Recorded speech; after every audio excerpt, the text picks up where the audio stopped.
What's up, boob tubers? Welcome back to my itty bitty little automotive channel. Today I'm changing the oil on the NSX. This is a very straightforward, very simple job. If you own an NSX, you can do this yourself, save yourself some money. I got some stupid quotes from dealerships, like in the $200 to $300 range, which is absurd. My car is a 92 and I'm using full synthetic 10W30 Valvoline. I have an original Honda part number filter and crush washer. And this is something I just learned, that these are aluminum and not copper like most cars. Just get your car up, you know, on jack stands, whatever you want to use. I use these quick jacks. They are super handy. There's my drain plug. That's a 17mm socket. And there's the filter. Everything looks to be pretty accessible from down here.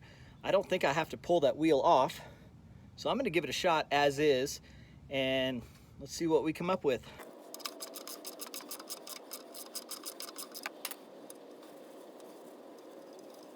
Something to take note of is on your crush washer, there is one side that has just a tiny little bevel, and that side is going to go to the oil pan.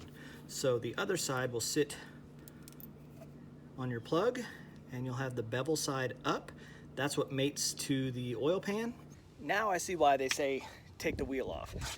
If I had the right size oil filter wrench that goes on the bottom of the filter, I probably could have just put it on a ratchet, got it from the bottom, no big deal. I'm gonna see if I can get it off with my hand. It should not be on super duper tight, but if not, I have my little strap wrench from, I think this is a Harbor Freight one, but it will get the job done.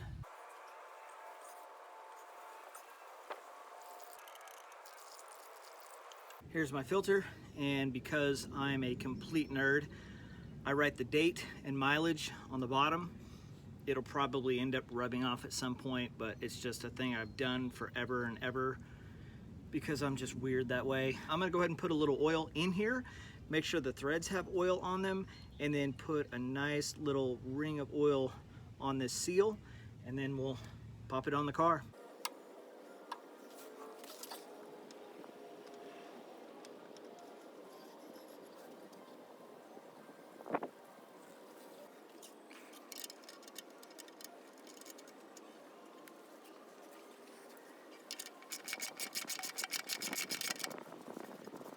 Drain plug is on. I'm right-handed, so when I put that plug on, I made sure to use my left hand on the ratchet. That way I knew that I wouldn't crank it down too much. You don't need to crank down on that bolt. Just snug, maybe just past snug, is perfectly fine. Easy peasy, lemon squeezy.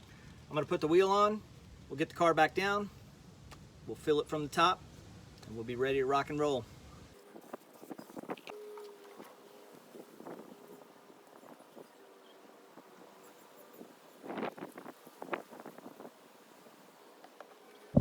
Right now, I'm about 4.5 quarts. So I'm gonna stop right there for a second and let it settle. And then I'll check the dipstick and see where we're at. I think somewhere between 5 and I read 5.3 is what it takes with the filter change. Of course, I don't know why you do an oil change and not change a filter anyway, so. And that is all she wrote. Get it all buttoned up, get your cap back on, get everything wiped down nice and clean.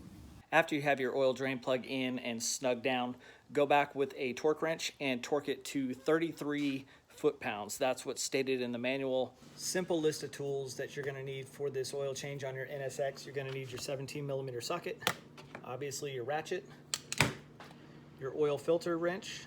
This one is an 80 to 82mm. That's what fits that original Honda filter. And then a small torque wrench. Final shout out to my buddy Terry in our local NSX club for hooking me up with my crush washer and this original Honda filter. Thank you so much for that, I appreciate it. Don't be afraid to wrench on your own cars. Thanks so much for watching. Consider subscribing. Stay hungry, stay foolish.